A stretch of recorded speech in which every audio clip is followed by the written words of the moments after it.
few weeks ago, I made a video asking the question, can you actually get paid to be a dungeon master? Turns out the answer is yes. So today we're going one step further.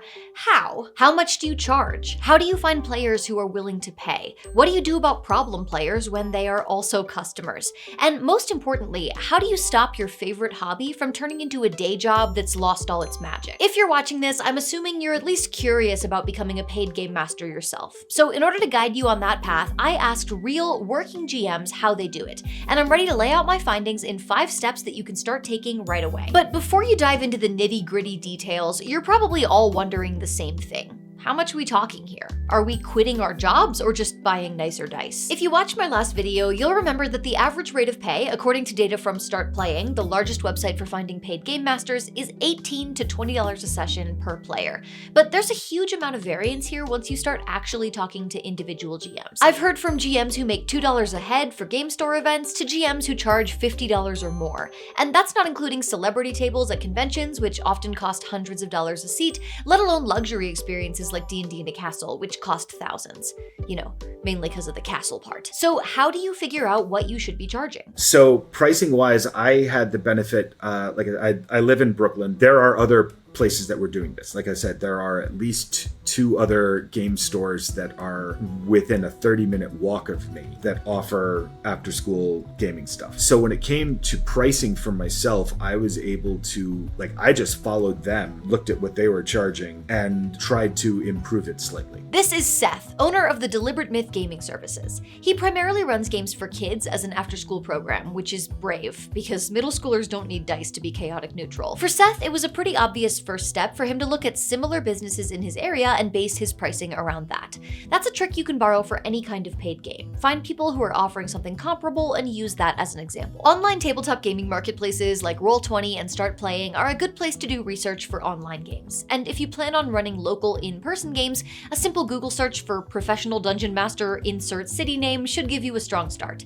Just don't use your work computer, unless your HR rep is also a nerd. You can also check in with your local game stores to see if they offer paid games and how those are priced. When it comes to in-person games, your location is going to have a big impact on those prices. I based a lot of my early pricing off of what I'll call the game store rate, which is I went to a local game store and it was basically $2 per player per hour. If I was at a 4-hour game, I would pay $8. And that would go mostly to the GM and then a little bit to the store. At Gen Con, we run our 3-hour events and we charge $14 for them. I would say never charge less than $4 an hour per person. Matthew Best is a game designer first and paid game master second. They typically run paid games at conventions where they get the added benefit of promoting and playtesting their own content. He had a good trick up his sleeve for reverse engineering your pricing. What do you want your hourly rate to be?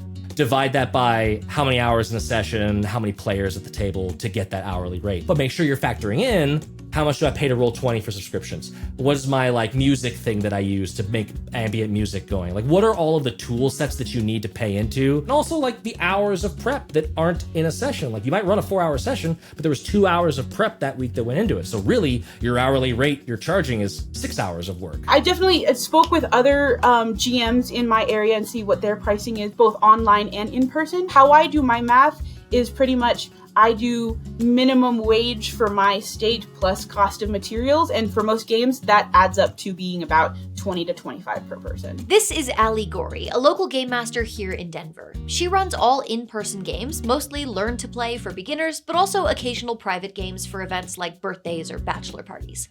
You can still hire strippers too, just make sure you bring extra dice for them since they probably won't bring their own. Despite hitting that average pay rate from Start Playing's data pretty much right on the nose, running games still shakes out to a side hustle for ALLIE. She said a lot of what she earns is reinvested in materials for her games. Plus, she doesn't charge for prep, which means any hours she puts in outside of the actual sessions are basically unpaid labor. Honestly, at this point, I'm just this is my passion. I can't believe I'm getting to make any money at all to do what I love, and especially while I'm trying to grow myself up, it's all gravy. Because I feel like I'd be spending this money on D&D stuff anyways. To be able to put it back out into the world is just honestly, it's a dream come true. I love DMing, and I'm not doing it because I want to make money off of it or think I can be super rich off of this. Even for those who do this full-time, Allie's right. Nobody's getting rich off of this. The luckiest paid GMs are making a solid full-time living, but I haven't found anybody who's Scrooge McDucking it in piles of gold coins in their basement just from running private paid games. But if you do want to turn a profit, Allie's tip about doing calculations based on your local minimum wage is a good starting point. NICO, an actor and burlesque host who runs paid games online, offered up some similar advice. So I have a lot of gigs, a lot of hustles. Some of them are kind of like day job type of stuff. And when I realized that I spend about as much time preparing and running my game sessions as I do doing a full day's worth of work, I started to think about how much does one of those gigs pay me, or one of those kind of jobs pay me, those more normal people jobs. How much would they pay me for a day's worth of work? And then I thought, okay, how much do I need to charge people to be comparable to that amount of pay? I would rather run myself ragged doing things that actually make me happy than I would living comfortably with a job that pays me well. Yeah, it's too bad that that's the trade-off, though. That you either get run ragged doing something you love, or you have to do something you hate. I wish that you could do something that you love and not be run ragged, but that's a different conversation. I can personally testify to how easy it is to run yourself ragged when you turn something you love into a job. When you've spent years thinking about D&D all the time, it can become very difficult to force your brain to clock out.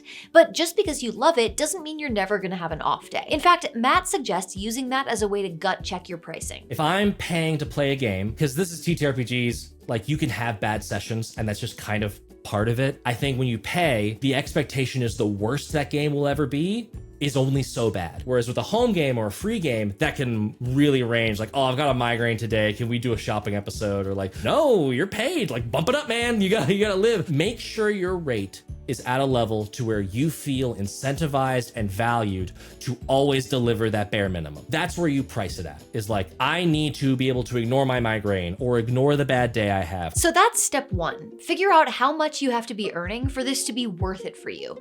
Do you want it to become a full-time job or just fund your Dwarven Forge habit? You need to start by setting expectations. One thing I've learned as a creative is that if you base your prices entirely on what others are willing to pay, you'll end up doing a lot of unpaid labor. Just because someone's budget is $10 a session doesn't mean that you have to charge that. And deciding that your time is worth $30 a session doesn't mean people will pay it. Sometimes the market just doesn't match what you need. And then you have a choice. Lower your rate and risk resenting it, or accept that this particular dream might not be sustainable for you. And of course, freelance work of any kind comes with extra risk. You don't get benefits, you don't get sick leave, and you don't get unemployment if things dry up. A lot of people who quit their jobs to chase their dreams have a safety net, whether it's visible or not. The biggest fallback I had, honestly, is that my wife works as well. It's a joint effort in that regard. And so the gaming stuff does not happen if I don't have her backing me up on that. And I will be eternally grateful for her, because this is now what I get to do with my days, which is such a bizarre, surreal thing to say sometimes. I still kind of pinch myself on occasion. It's a privilege for sure to basically say, if I fall flat on my face, I will not,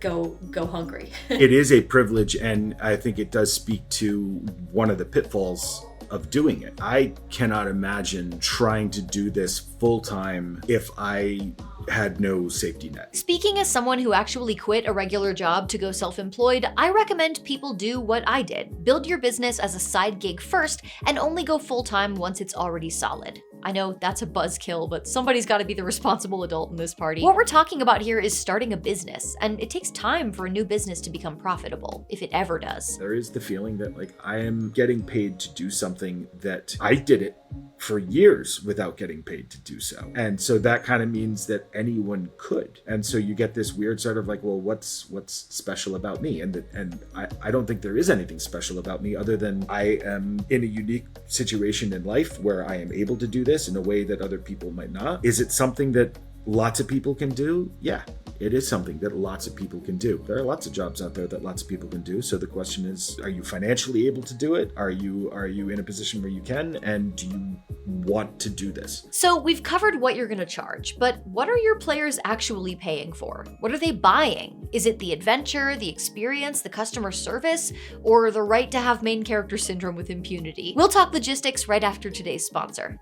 What's your DM prep like? Reviewing monster stat blocks, writing notes? Not me, baby. I prep for D&D like I'm playing The Sims. My party deserves a killer Thieves Guild hall. I'm talking secret passages, an alchemy lab, and a tasteful torture chamber, of course. This place has great bones. And by that I mean literal bones in the makeshift operating room. All these rooms are hand-drawn by the team at Czepeku. They've just launched their Kickstarter Kickstarter for Bastions and Guild Halls, a modular map maker for fantasy tabletop. It's Czepeku's gorgeous maps plus simple drag and drop tools so you can create exactly the building map you need, whether you're fighting undead in a spooky mausoleum or sneaking around a grand estate during a masquerade ball, or as I call it, date night. Customize a pre-made map or build from scratch with over 200 beautiful hand-drawn rooms and assets, all made by real human artists, no AI. Just the kind of artisanal cartographical craftsmanship your assassins deserve. You can even export your design with VTT walls and lighting, so your players can walk right into deadly traps with dramatic ambiance. Look at that! That's what I call property crime. I mean, crime property? Back it now on Kickstarter for lifetime access to create the buildings your party will love, loot, or accidentally burn down.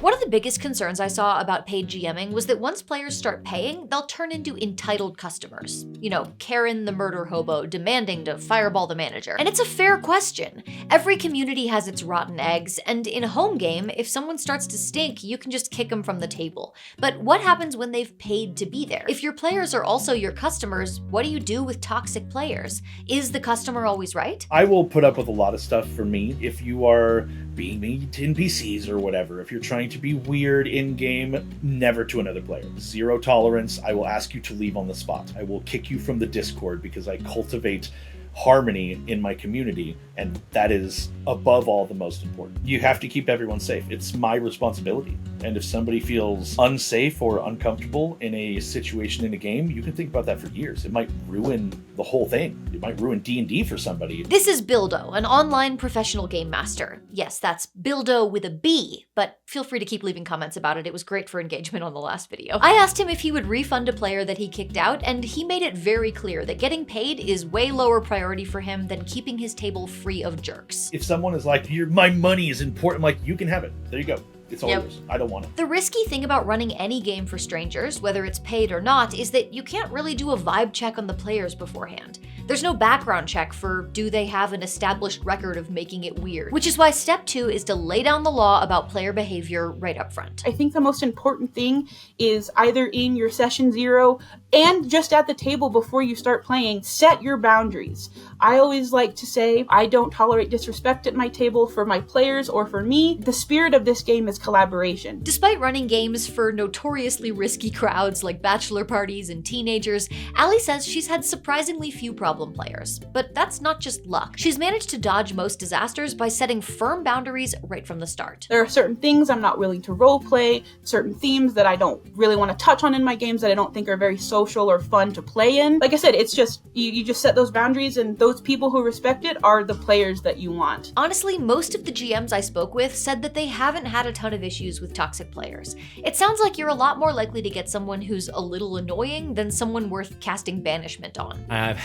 I would never go so far as to say toxic. I've never had anyone that bad, but I've had a couple of players that like you can tell they want to be the main character. If what you're wanting out of the game is to be a main character, having them have paid into the game might make them think they're entitled to that when it's like, no, we all paid to be here. We all get to be main characters. We're sharing the spotlight. In my last video, we heard from Matt about how running paid games demands a lot of emotional intelligence, and this is exactly what they meant. When someone's just disruptive enough to ruin the vibe, but not quite banishable, it falls on the game master to play camp counselor. Some things that I've seen are where someone's like spotlight baiting, or like doing those things where they're fishing for like heroic inspiration or something, and they're just kind of being a little bit too like, aren't I the special boy GM? And it's like, notice me senpai. No, I'm not going to. Or I will do that thing where like when my toddler is doing something that I know she shouldn't be doing and she knows she shouldn't be doing it, I just give her the like, I see you.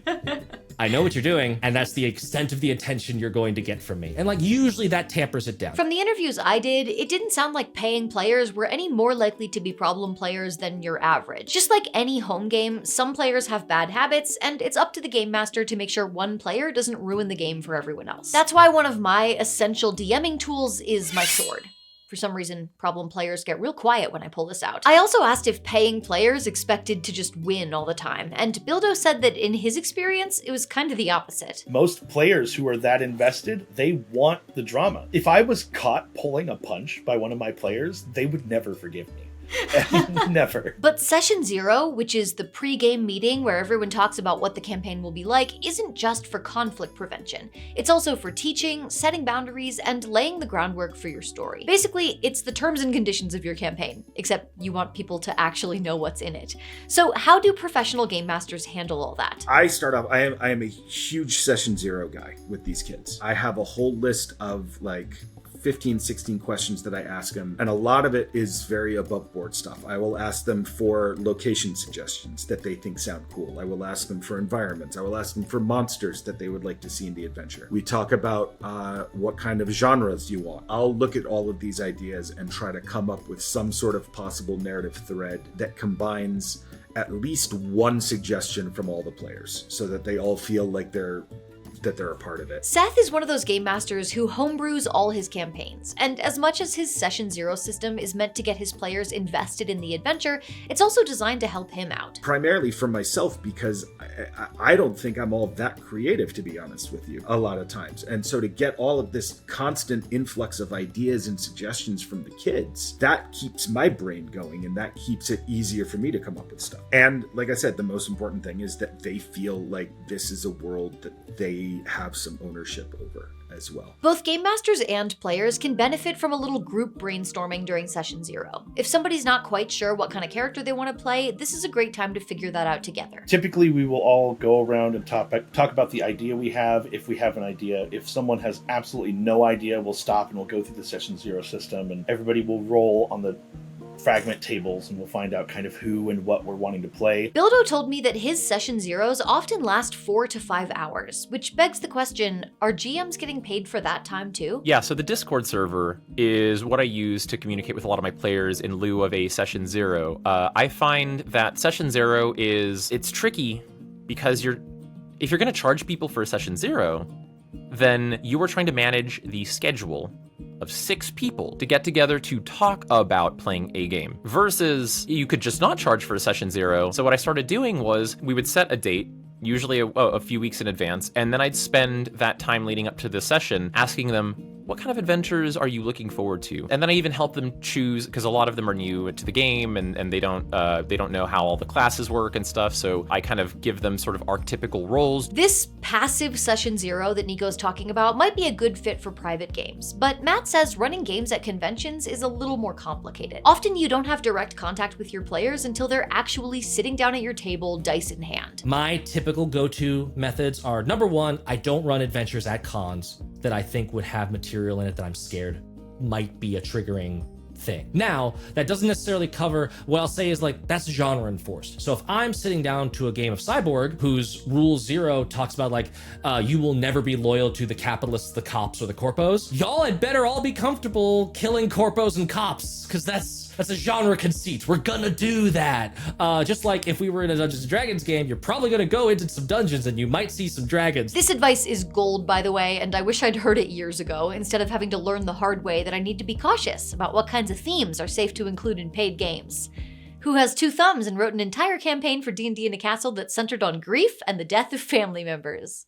This idiot. Matt did have a nice, easy trick for an on-the-spot Session 0, though. An easy way that I've done this in the past, just to make sure that I can like pre-filter anything, is I will pass out just like 3x5 note cards to everyone, and I'll be like, write down anything you don't want to happen, and then just pass those to me. And you're allowed to write none, but you must write something, and you want to make it like as anonymous as possible. So what happens if somebody writes something down that you were planning on including in your game?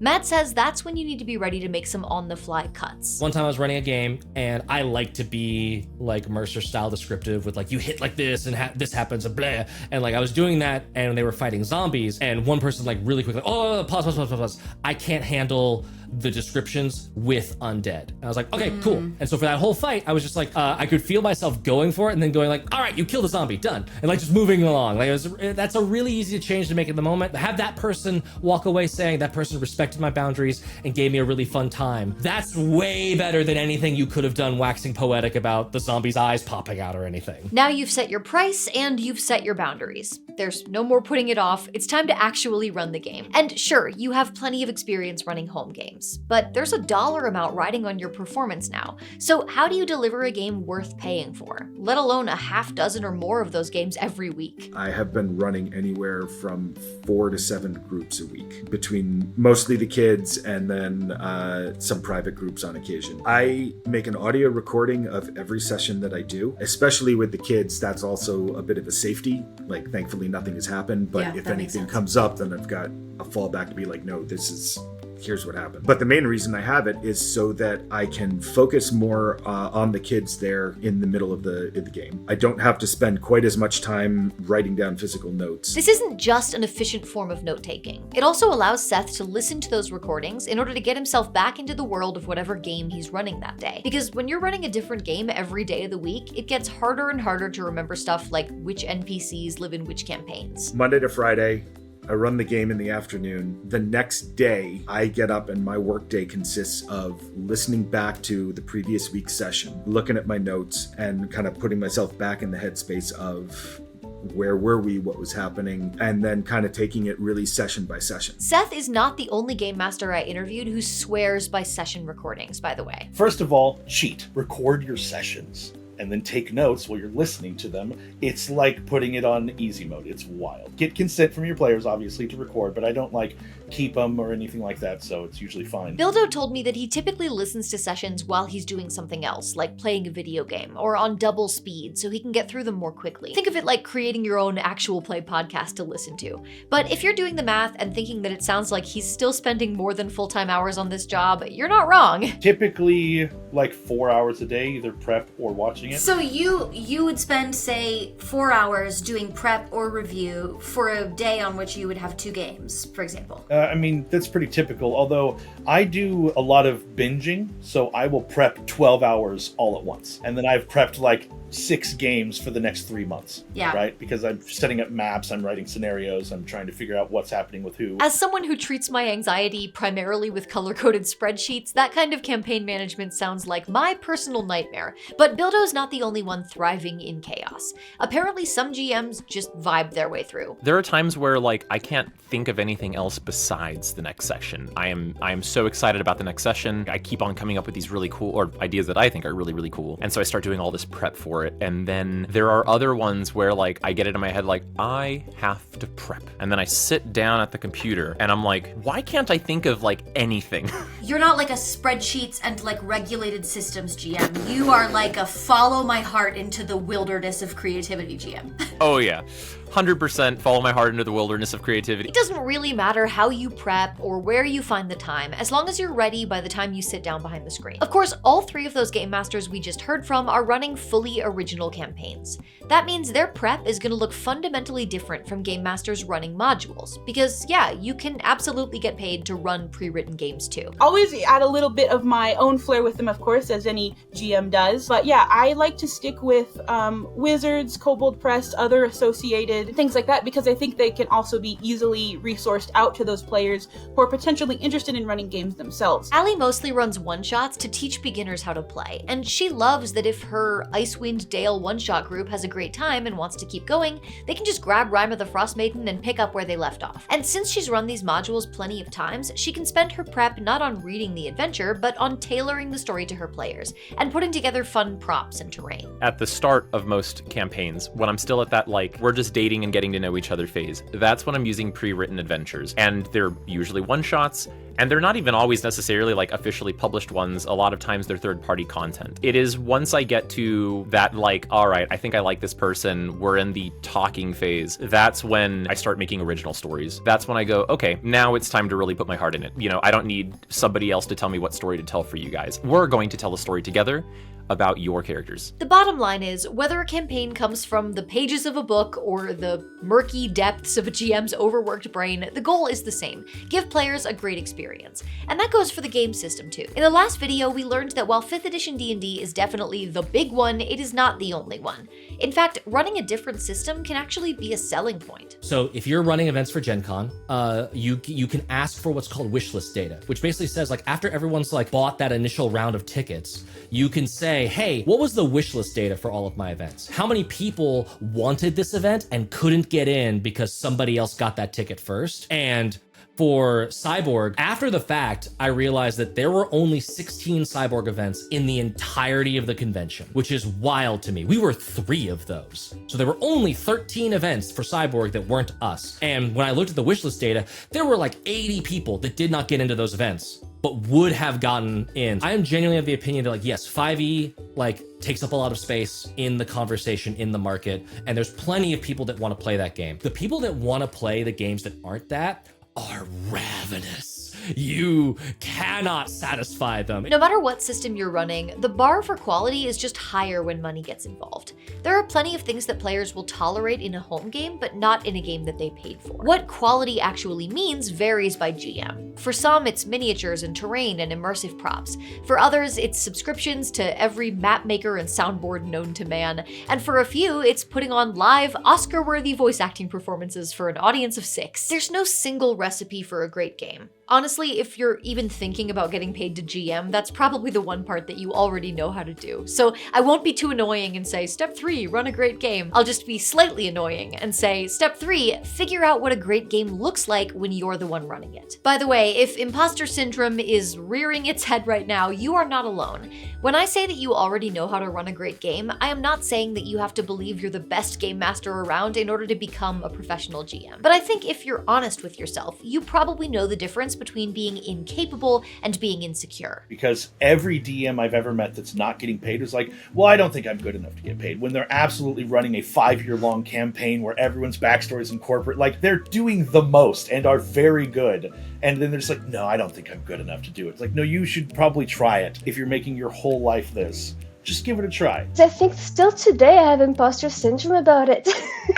I think like there's some GMs who just never grow out of that, and I think I'm learning to accept that it's okay. This is Val, who worked for a while at something similar to a public library in France, paid by the government to run games for their social and cultural value. I had no idea if I was ready for it, but I think similar to a lot of things, when you're scared about something and you feel like you lack the confidence for it, I think sometimes the best school is having no choice but to do it. And I love this trick of just like trapping yourself into doing something scary. Like if you sign up to do something scary, once you're signed up, you can't back out, you just have to do it. That is so funny to hear you actually voice that, because I swear that is like one of the main ways I get things done. It's like the only thing as people pleasers that motivates us more than like fearing to do something is just like fearing to disappoint people by not doing it. It's perfect. It's like we found the loophole. I can't know for sure if you are a good enough game master to run paid games.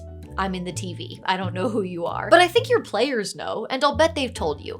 All I'm saying is that you should consider believing them. But in the end, none of this matters if there is no one sitting at your table. You can be the best game master in the world, but if nobody knows you exist, you're just yelling roll initiative into the void. So how do you actually find players who are willing to pay? For in-person GMs, advertising needs to start just as close to home. So since I am mainly local in person, I have my business cards displayed at a few local game shops. And that's, of course, with their permission. So if you just go speak with your local game store and stuff like that, they're more than likely, have some cards out, something like that. Or even get involved in your local game store in general. Even if when you start GMing, it is not necessarily paid, I think getting any experience at a local game store can be a wonderful resource, and you can make further connections that can lead to paid jobs. I don't do like a ton of advertising. Like I am pleased. I say I'm pleased because I'm actually lazy, but I am pleased that most of my advertising has come from word of mouth. While the pond you're fishing in might be smaller than the whole internet, that also means less competition.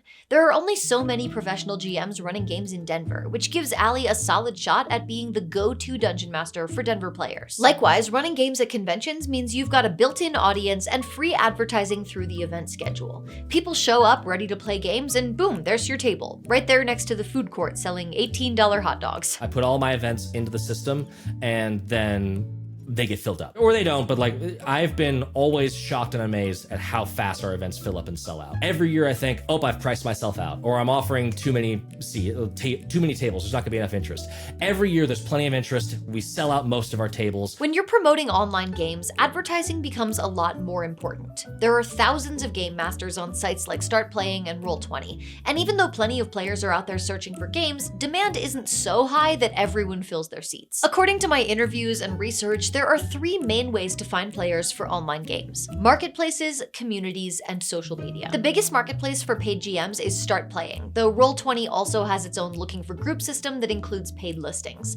These sites are a great place to start because everyone browsing them already has their wallet open. They're actively looking for someone to hire. All you have to do is be the one who catches their eye. It was a lot from Start Playing.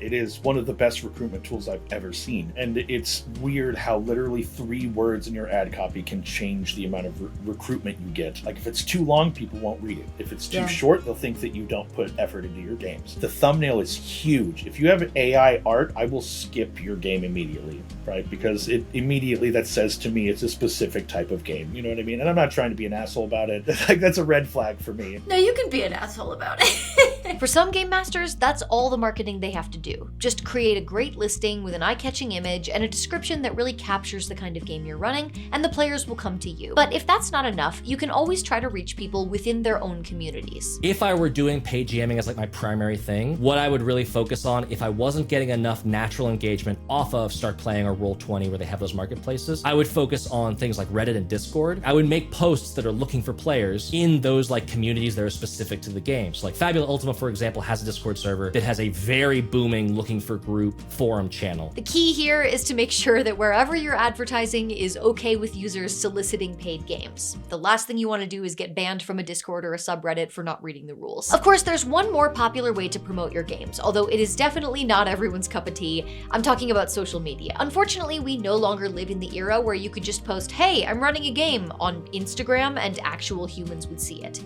We live on a dead internet now, where half the traffic is bots and the other half is having their mind slowly flayed by rage bait. So when I say that you can promote your games on social media, what I really mean is you can become a creator. If you're successful, that audience can funnel into your games. That's part of NICO's strategy. I have a lot of videos giving tips and pointers on running a game. I have a lot of videos about like how to communicate with your DM, advice for DMs, advice for players and stuff. So by the time they book me, they've already gotten a sense of how I run the game and how I play the game. As someone who has made a business as an online creator, I would not recommend that you try and use this as a marketing technique unless being an online creator is already something that you'd like to do, because it is truly its own separate job. For most of these advertising techniques, whether that's putting out business cards at your local game store or posting in the Fabula Ultima Discord, the concept is the same. Find your pool and fish in it. The more narrowly you can define your target audience, the easier it'll be to connect to them. Posting "I'm running a 5e one-shot" isn't going to do nearly as much for you as posting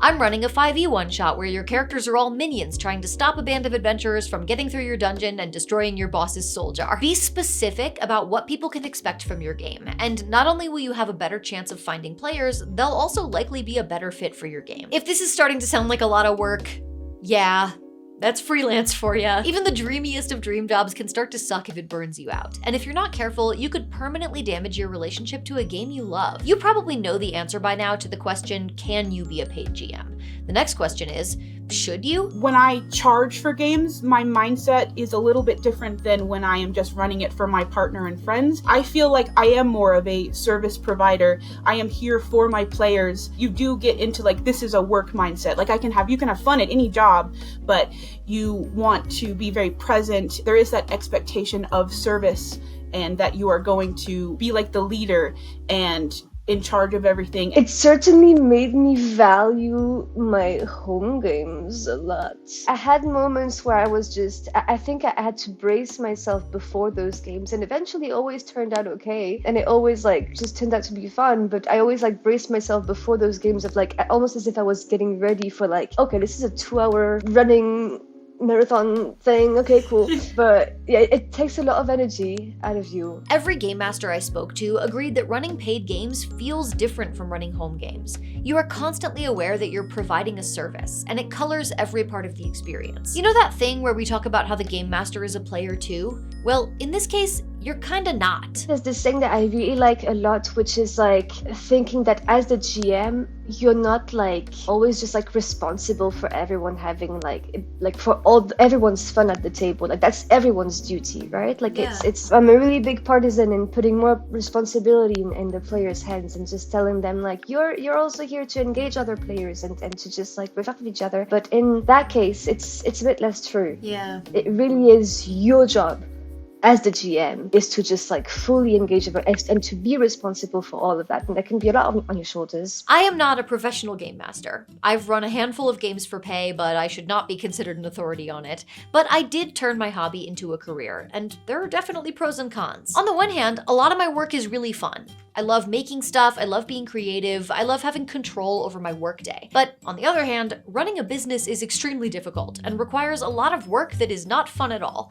And yeah, it has changed the way that I feel about those hobbies. I still play in home D&D games every week, but there's a part of my brain that is in work mode whenever tabletop games are involved. I've had to find new hobbies in order to make sure that my whole life isn't centered on my work. I think there are some people who can handle it and some people who can't. Unfortunately, I don't know how to tell those two people apart, but I think it's worth going into it with both eyes open. I'm not gonna lie to you and say that when you do what you love, you'll never work a day in your life. On the contrary, when you do what you love, you usually end up working a lot more. I still prefer it to sitting in a cubicle and copy editing business-to-business newsletters, but I can only speak for myself. If you only listen to one of the pieces of advice in this video, I think it should be this one. Start from a place of you're excited to play this. Because if you're not excited to play this, you're going to resent your table for like paying you and forcing you to play a game you're not really excited about. Start with the fun and then go from there. It won't be 100% fun, but if it's ever 0% fun, well, you might as well go back to the cubicle, because at least then it's 0% fun with healthcare and 401k matching. Speaking of fun and work, I'll be at PAX Unplugged in late November in Philadelphia doing panels and signings and even a live play show. If you're gonna be there, let's say hi. Sign up for my newsletter at ginnyd.com/email to make sure that you don't miss my schedule and other announcements like this. Plus, I send out silly magic items, mostly based on puns. I do love a good bad pun.